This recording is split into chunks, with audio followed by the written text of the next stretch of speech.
Yuk. Selamat pagi saudara, apa kabar Anda hari ini? Kembali hadir program Sapa Kaltim ke hadapan Anda bersama saya Mercy Oktaveni. Hari ini kita akan membahas topik yang menarik mengenai budaya, yaitu bagaimana merawat warisan budaya tak benda. Untuk itu, pada pagi hari ini sudah hadir dosen Fakultas Ilmu Budaya Universitas Mula Warman. Selamat pagi Mas Yofi, Selamat pagi, apa Mercy. kabar? Kabar baik. Alhamdulillah sehat ya. Oke, Mas Yofi, sebelum kita membahas mengenai lebih dalam mengenai merawat warisan budaya tak benda, boleh nggak nih dikasih tahu dulu nih ke penonton kita apa itu warisan budaya tak benda? Silahkan. Oke, warisan budaya tak benda secara general dan dari beberapa yang saya baca, intinya adalah segala sesuatu, perilaku, aktivitas, atau tindakan, atau ritual, atau pengetahuan adat yang diwariskan secara turun-temurun. Nah, untuk menjadi sebuah warisan budaya tak benda, itu ada beberapa kriteria. Pertama, nggak bentuk fisik, karena berupa aktivitas dan istiadat. Kedua, diwariskan secara turun-temurun. Ketiga, memiliki identitas lokal dalam sebuah masyarakat atau suku seperti itu. Misalnya upacara adat itu termasuk warisan budaya tak benda. Apa saja kira-kira warisan budaya tak benda ini? Apakah upacara adat? Upacara adat, yang paling spesifik itu kesenian. Kesenian. Kalau mengikuti objek pemajuan kebudayaan untuk Indonesia itu ada 10 objek. Ada permainan adat juga. Tradisi lisan juga. Tradisi lisan juga ya. Berarti kalau misalnya nih ada yang biasanya kayak lenong atau drama seperti yang adat lah ibaratnya, itu termasuk warisan budaya. Jadi misalnya ini, contoh simpelnya gini. Kita pakai baju kemeja seperti ini. Misalnya kita anggap aja nih kemeja batik Samarinda.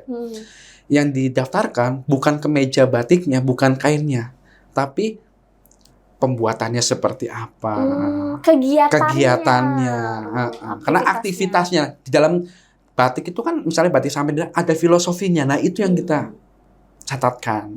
Ini merupakan identitas bangsa juga ya. Nah, mengapa sih warisan budaya tak benda ini sepenting itukah untuk dilakukan seperti itu?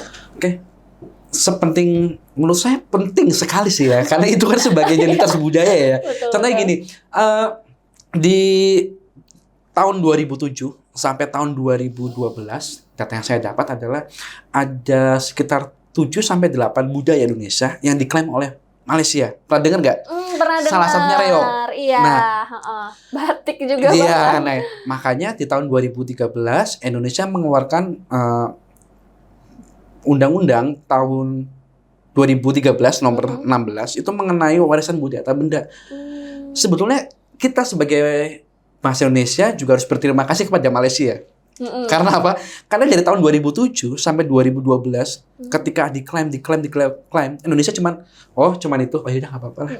Oh cuma itu yang diambil, oh ya udah nggak apa-apa. Lama-lama ketika banyak semakin baru sadar, oh ternyata Indonesia punya banyak budaya tapi belum tercatat, belum terdokumentasikan dengan baik. Apakah Malaysia salah? Menurut saya ya nggak salah. Karena apa? Karena kan kita sama-sama Melayu nih. Banyak misalnya ada orang Jawa yang lahir di sana, udah menetap di sana, tiba-tiba beranak cucu segala macam. Dan mereka melakukan aktivitasnya di sana lebih banyak. Ketika mereka mengatakan bahwa reog ini punya kita, ya wajar aja. Tetapi tadi kriteria warisan budaya tak benda salah satunya adalah diturunkan secara generasi ke generasi.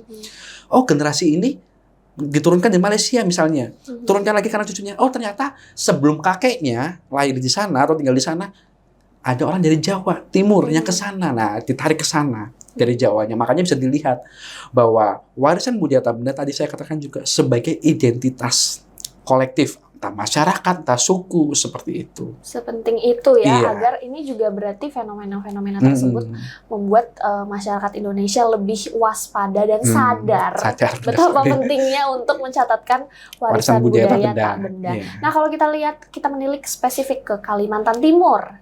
Ini apa saja sih warisan budaya tak benda yang ada di Kalimantan Timur? Dari tahun 2013 sampai tahun 2023 data yang saya dapat tuh sekitar 35-40 warisan budaya tak benda yang sudah terdaftar di nasional, di Dirjen Kebudayaan. Itu milik Kalimantan Timur? Kalimantan Timur. Jadi itu salah satunya yang terakhir Gasing, Gasing Permainan kutai. gasing. Nah, Oke. nah itu juga permainan rakyat juga salah satu dari 10 Warisan. OPK itu, objek pemajuan kebudayaan. Seperti itu. Tapi kalau misalnya permainan gasing itu bukannya dia banyak ya, ada di beberapa daerah, tidak hanya di Kalimantan Timur. Nah, itu dia. Misalnya kayak gasing. Di Jawa juga ada. Iya, betul. Tetapi bukan gasingnya yang diwariskan budaya tak benda, tapi filosofi. Karena di dalam kita mewariskan budaya tak benda, itu tidak hanya menghadirkan sebuah wujud objek yang apa sih ini gasing, tapi narasi atau naskah akademiknya. Misalnya filosofinya seperti apa, dulu sejarahnya seperti apa, bagaimana sampai di Kutai misalnya, dimainkannya kapan, itu yang diwariskan. Nah, tadi Aktivitasnya. kita ada pembahasan mengenai sebelumnya ketika kita off cam gitu kan, yang penelitian-penelitian yang dilakukan oleh Mas Yofi. Itu boleh nggak sih diinfokan ke kita gitu kan? Apalagi banyak pelaku budaya mungkin yang kurang mengerti atau bahkan tidak mengerti sama sekali bagaimana mendaftarkan warisan budaya tak benda ini. Silakan. Oke, secara prosedur warisan budaya tak benda itu dikelola oleh Dirjen Kebudayaan. Oke. Nah, lalu ketika saya ke Dirjen Kebudayaan, wawancara di sana juga, mereka memiliki sistem yang bagus. Meskipun banyak, ya kita nggak bisa melupakan bahwa itu bersifat unosentris, karena itu merupakan ratifikasi dari UNESCO tahun 2003 di Paris. Seperti itu, bagaimana mempertahankan budaya tak benda seperti itu. Tapi, apakah negara sudah memfasilitasi dengan baik? Baik. Tapi apakah maksimal? Nah, itu dia. Itu masih tanda tanya Iya, ya. nah, waktu pas saya penelitian Mamanda tahun 2021 yang akan didaftarkan warisan budaya tak benda. Mamanda ini yang drama ya? Drama, ya benar. Okay. Sama Dinas Pendidikan Kebudayaan dan di Provinsi Kaltim.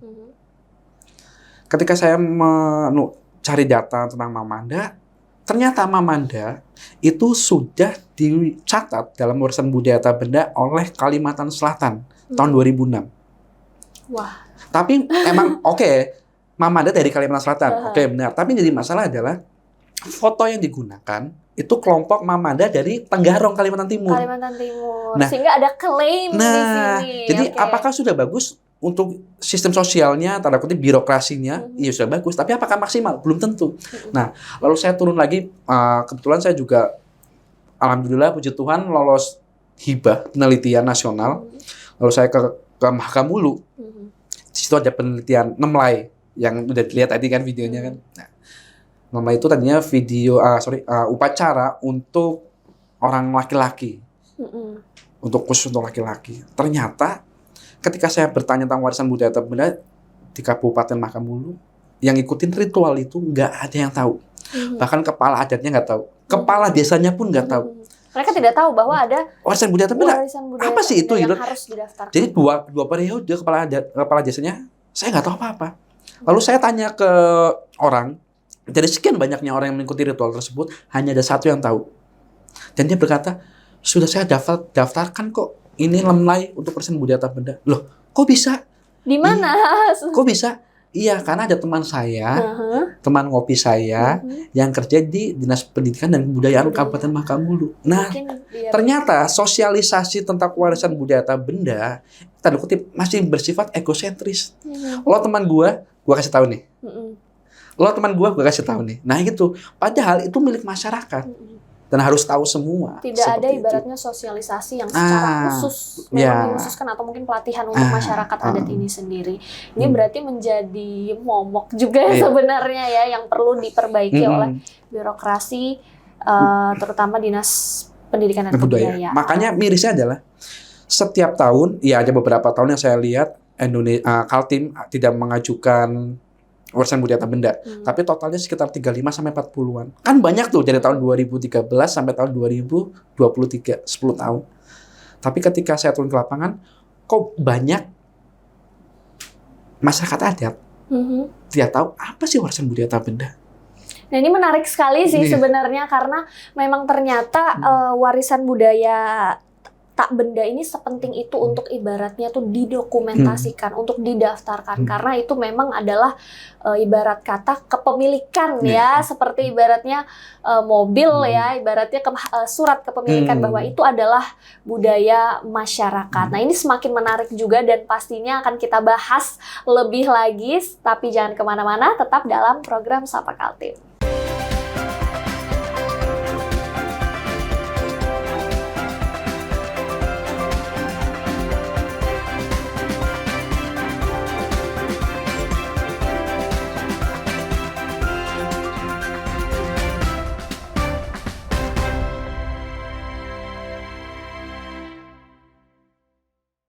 Saudara, kembali lagi dalam program Sapa Kaltim, masih bersama saya Mercy Oktaveni dan juga narasumber kita Mas Yofi selaku dosen Fakultas Ilmu Budaya yang juga aktif nih memperjuangkan warisan budaya tak benda. Nah, tadi kita sudah membahas bahwa pentingnya untuk mendaftarkan warisan budaya tak benda sebagai klaim kepemilikan, bahwa kegiatan budaya itu adalah milik suatu masyarakat tertentu. Nah, kalau kita lihat sendiri, banyak sekali masyarakat yang sebenarnya belum mengenal apa itu warisan budaya tak benda, dan juga banyak juga yang bahkan belum mendaftarkan. Nah, untuk proses pendaftaran warisan budaya tak benda ini, itu seperti apa sih prosesnya, Mas Yofi? Apakah ada proses yang memang sulit sekali untuk dilaksanakan? Oke, baik. Untuk prosesnya, pertama dari pemerintah nanti turun ke kabupaten provinsi, Dinas Pendidikan dan Kebudayaan provinsi, nanti dilakukan oleh Dinas Pendidikan dan Kebudayaan di setiap kabupaten. Seperti itu. Yang jadi masalah adalah narasi-narasi atau naskah akademik itu nanti ditulis mengenai yang akan kita usulkan. Nah, kesulitannya ya pertama pasti buku rujukan. Makanya tadi bersifat Eropa sentris. Karena apa? Di situ harus ada rujukan-rujukan. Padahal setiap kebudayaan yang ada di Kaltim, apakah ada rujukannya? Belum tentu. Iya, makanya mahasiswa etno di Fakultas Ilmu Budaya Unmul ketika bikin skripsi itu kesulitan cari rujukan karena nggak semua kesenian yang ada di Kaltim itu ada rujukannya. Tapi oke lah, kita bisa menggunakan istilah ingatan dari kepala adat, masyarakat segala macam. Tapi yang jadi masalah adalah gini. Ketika warisan budaya tak benda atau pencatatan warisan budaya tak benda menjadi hukum positif, mau nggak mau, masyarakat harus mengikuti atau masyarakat adat harus mengikuti pola-polanya. Ini jadi masalah. Sedangkan kita tahu masyarakat adat seperti apa gitu. Yang jadi masalah, apakah masyarakat adat bisa? Tanda kutip lagi, apakah mereka mau? Soalnya gini, tanpa ada hukum positifis itu, tanpa adanya peraturan, kita harus mau jadikan budaya ini tercatat di warisan budaya tak benda. Masyarakat adat itu nggak peduli. Karena apa? Tanpa ada hukum itu, mereka sudah mewariskan, pasti mengajari, pasti melindungi. Karena diwariskan secara turun-temurun. Contohnya tadi, yang ritual Nemlai. Kenapa di era sekarang masih dilakukan? Padahal ritual Nemlai dilakukan ketika ngayau atau penggal kepala. Tapi sekarang udah nggak ada. Tapi diubah. Ngayau di sini adalah berhasil dalam pendidikan, pekerjaan. Berarti upacara dalam rasa syukur. Rasa syukur. Meskipun mereka sudah tidak melakukan ngayau, tapi mereka berpikir, oh dulu kakek nenekku, kakek moyangku dulu melakukan hal seperti ini. Kita harus melakukan. Tapi kita beda objeknya, beda konsepnya. Nggak ngayau kepala, tapi ngayau berhasil. Apapun itu. Contohnya lagi, ritual belian sentiuk. Itu ritual pengobatan tradisi. Iya. Ada dokter, ada perawat sekarang kan. Tapi beberapa masyarakat Dayak Benua masih melakukan hal itu. Ritual itu. Nah, berarti dalam proses pendaftaran itu perlu melakukan seperti menulis naskah. Dan itu juga kita tahu bahwa permasalahannya ibaratnya kan, masyarakat adat ini mungkin tidak mengerti untuk cara penulisannya, mendokumentasikannya seperti itu. Ini berarti pentingnya ada kolaborasi. Nah, betul lagi. Makanya tadi kalau melihat dari teorinya Anthony Giddens mengenai strukturasi, sistem sosial itu tidak bekerja sendiri. Ada agen yang membuat sistem sosial, dan sistem sosial dikerjakan oleh agen. Ketika prosedur WBTB atau warisan budaya tak benda sudah ada, tapi agennya tidak melakukan dengan baik. Siapa itu agennya? Agennya kalau dilihat dari sini, agen pertama adalah orang-orang dinas yang bekerja di dalam ranah tersebut. Agen kedua adalah masyarakat adat. Masyarakat adat tanpa ada agen orang dinas, mereka tetap melakukan warisan budaya tak benda. Karena apa ya tadi? Kepercayaan. Ritual belian sentiuk. Aku sakit, tapi aku percaya ada bisa sembuh karena ritual belian. Percayaan. Harta warisan nenek moyang. Tadi ritual Nemlai tadi. Tanpa ada agen tanda kutip orang-orang dinas, mereka tetap melakukan. Yang jadi masalah adalah orang dinas tidak turun ke masyarakat untuk sosialisasi. Contoh simpel, tahun 2024, saya lupa bulannya, mungkin kalau nggak bulan Agustus atau enggak September, saya lupa. Baru-baru ini berarti ya. Dinas Kabupaten Kota Kertanegara, Dinas Pendidikan dan Kebudayaan melakukan pelatihan penulisan warisan budaya tak benda. Bagus, acara saya mengapresiasi bagus karena memanggil salah satu tim, salah satu orang tersebut adalah Pak Latif. Pak Latif ini beliau adalah salah satu tim warisan budaya tak benda. Tapi di dirinya, pesertanya yang kita lihat, orang-orang dinas pasti datang dong. Pasti.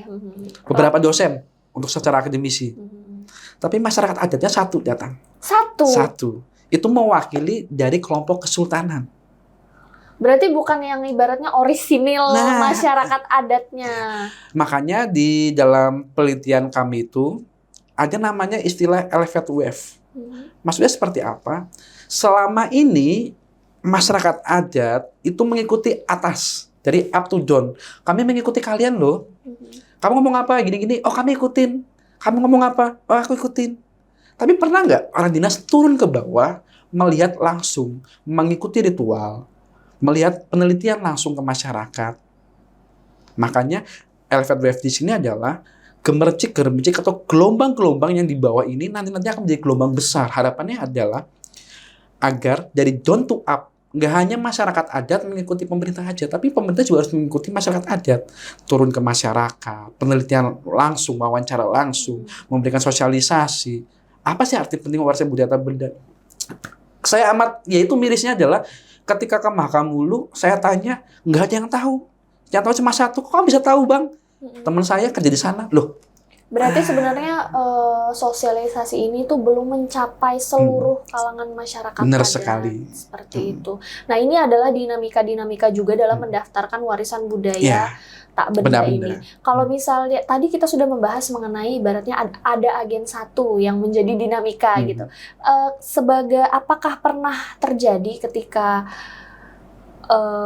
pemerintah mencoba untuk mendekati masyarakat adat ini, tapi mereka ibaratnya menolak atau seperti itu? Apakah pernah juga terjadi seperti itu? Kalau masyarakat adat menolak, sejauh ini saya belum tahu ya. Tapi kemungkinan tidak ada lah. Simpelnya gini, saya dari Jawa. Ketika mau ke Kaltim, keterima kerja di Unmul, teman-teman saya ngomong, hati-hati loh, orang Dayak loh. Iya kan, gitu kan, katakan gitu.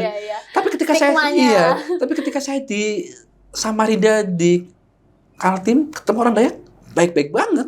Bahkan saya ke Makamulu, ya luar biasa. Mas Yofi, ini kasurnya, ini makanannya gini-gini. Wih, luar biasa. Jadi kalau stigmanya adalah, bukan stigma. Jadi kalau adanya penolakan dari masyarakat adat mengenai orang dinas atau pemerintah mau PTB-kan budaya, itu mungkin kecil sekali, bahkan tidak ada. Atau mungkin ibaratnya terjadi ketidaksenambungan saja, seperti itu. Nah, kalau ketidaksenambungan pernah terjadi. Ketika tadi saya mengatakan Mamanda. Mamanda. Ketika saya presentasi Mamanda, FGD, ketika saya penelitian, lalu ada narasumber saya sebagai pemilik budayanya. Ada juga akademisi lain dari kampus di Tenggarong. Beliau, akademisi ini berkata, ini nggak boleh Mamanda. Karena Mamanda sudah di Kalimantan Selatan. Kalau mau, Prasmanan Aji. Akademisi ini mewakili orang dinas juga. Karena beliau penggiat budaya. Dari pihak budaya mengatakan, Prasmanan Aji itu nggak hanya Mamanda, tapi keseluruhan. Ketika Sultan mau pentas apa, mau menunjukkan apa, itu Prasmanan Aji, nggak hanya Mamanda. Nah, di sini orang dinas juga bertanya, kok bisa Mamanda ada di Kalimantan Selatan, diklaim fotonya? Sebetulnya polemik ini terjadi karena ketidaktahuan orang-orang dinas. Karena orang dinas, ketika saya wawancara dengan pihak BPK, selaku juga bersamaan dengan juga orang dinas pendidikan yang punya provinsi, orang BPK asik ngomongnya. Karena di dinas sering adanya rotasi. Oh, itu berarti menjadi dinamika baru ya. Misalnya gini, saya hari ini sebagai narasumber misalnya ya. Besok saya sebagai MC. Mbak Mercy dirotasi. Ya, berarti saya jadi MC, saya nggak tahu apa-apa. Saya butuh waktu untuk belajar. Nah, itu dia. Orang dinas dirotasi. Mereka harus belajar dari awal. Padahal kerja mewariskan budaya tak benda itu bersifat dengan waktu. Berarti pentingnya memang ada orang tertentu yang memang harusnya stay dalam Betul sekali. sektor ini seperti itu, Mm. sehingga lebih mudah untuk melakukan sosialisasi, lebih mudah juga untuk melakukan kolaborasi dengan masyarakat adat seperti itu. Semakin menarik dan ternyata ada banyak dinamika yang mungkin perlu kita perbaiki. Nah, kita akan lanjutkan pembahasan ini. Jangan kemana-mana, tetap dalam program Sapa Kaltim.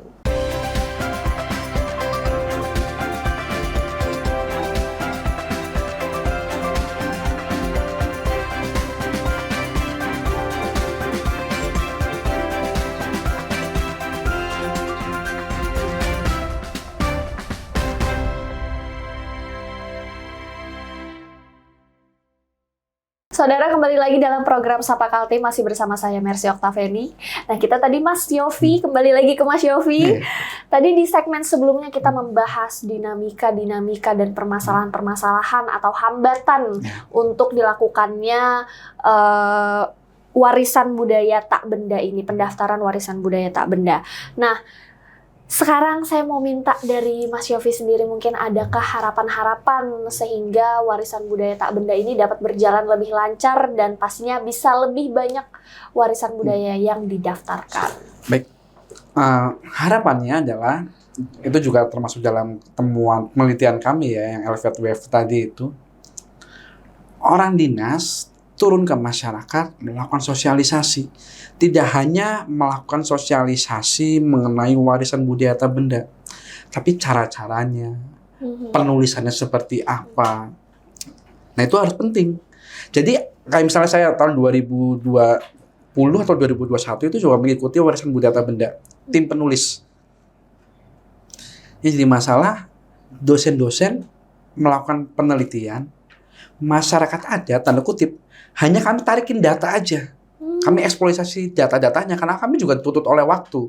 Nah, makanya alangkah baiknya masyarakat adat itu mendapatkan pelatihan penulisan. Jadi kayak misalnya dosen-dosen FIB, Fakultas Ilmu Budaya, diajak kerjasama sama dinas untuk melakukan penelitian warisan budaya tak benda.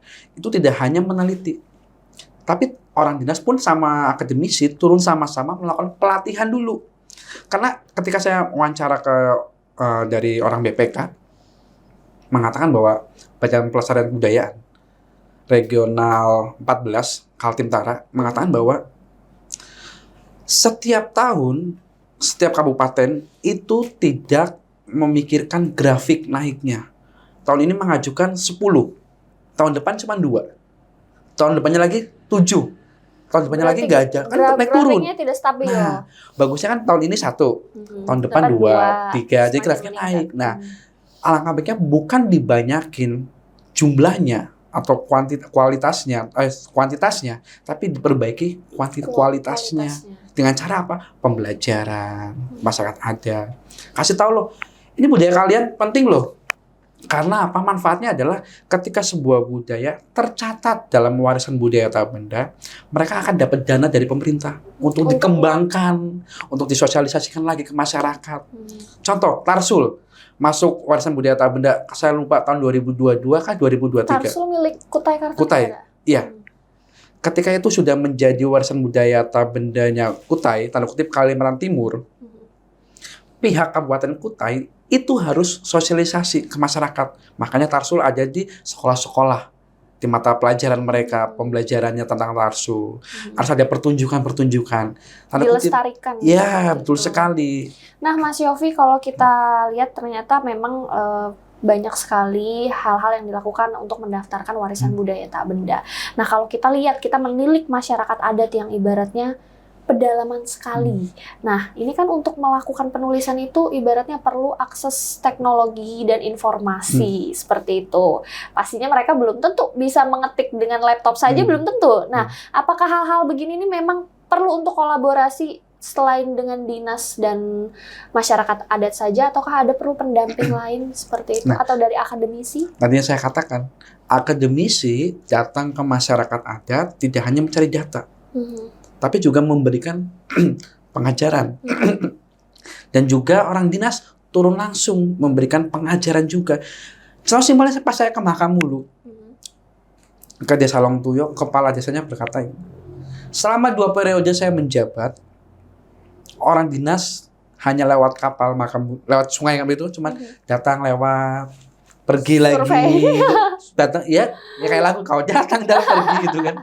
Jadi kami nggak tahu apa-apa tentang warisan budaya tak benda. Nah, apakah mereka tidak mau belajar? Mau sekali. Karena apa? Ketika saya bertanya tentang warisan budaya tak benda, menceritakan warisan budaya tak benda, masyarakat adat, kepala desa itu duduk diam dan mendengarkan. Jadi saya ke sana tidak hanya meneliti, tapi juga mendapatkan data. Oh kayak gini lah ya. Oh kayak gini. Oh ya Pak, Bapak harus begini. Bapak harus merekam kalau bisa. Atau minimal ada anak-anak muda yang tanda kutip yang mungkin udah pernah kuliah di Samarinda kan tahu nih bagaimana cara menggunakan tanda kutip menggunakan teknologi bikin YouTube. Nah itu juga salah satu pendokumentasian budaya seperti itu. Seperti itu. Berarti banyak langkahnya itu. Iya, karena banyak salah sebenarnya. satu dokumentasi budaya tak benda itu harus ada videonya. Seperti itu. Oke, itu tadi kita membahas mengenai dari sisi dinas, kemudian dari pelaku budaya. Nah, kalau kita ke pihak akademisi dan juga komunitas, apa sih yang kira-kira harus dilakukan oleh akademisi ataupun komunitas-komunitas budaya untuk dapat mendukung pelestarian ini?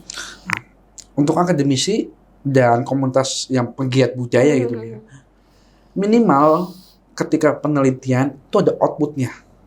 Contoh? Jurnal, buku. Meskipun nggak punya ISBN, minimal ada. Karena apa?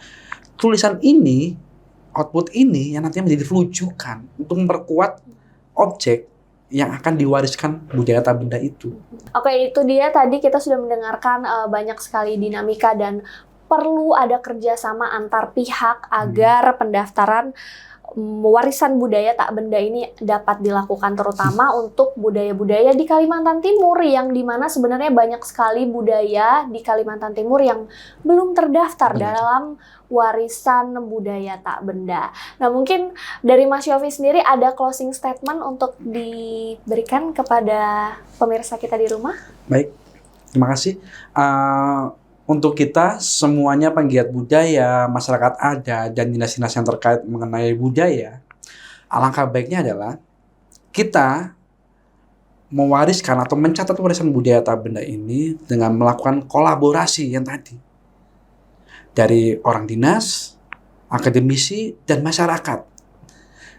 Jangan jadikan masyarakat adat sebagai sumber data yang dieksploitasi lalu ditinggalkan. Mereka pun tanpa ada masyarakat adat, kita tidak bisa apa-apa.